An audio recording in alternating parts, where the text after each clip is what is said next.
చిరంజీవి గారు కలిసినప్పుడు వినయ్ అఖిల్ చూశాను.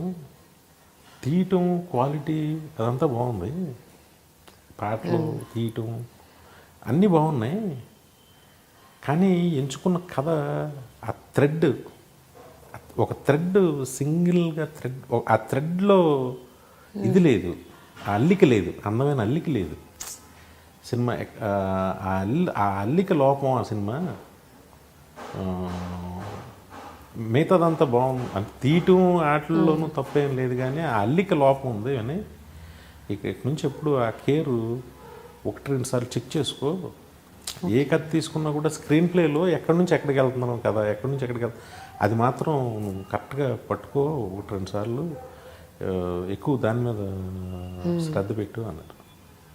అది కరెక్ట్ చేయడం. ఓకే. ఓహో అంటే స్క్రీన్ ప్లేలో అవుతారు.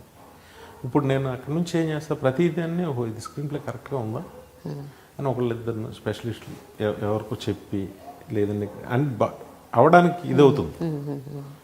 ఓన్లీ చెడే చెప్తే డిప్రెస్ అవుతాం. True true.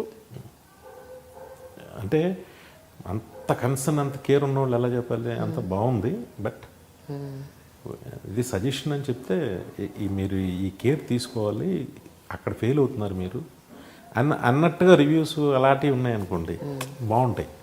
కాకపోతే ఈ పెద్ద చదవడానికి జనం కూడా పెద్ద ఇష్టపడలేదు అలా. అంతేనంటారా?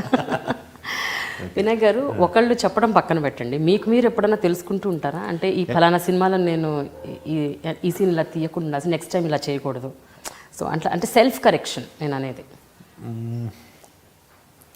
అలాగా అలా అని కాదు కానండి,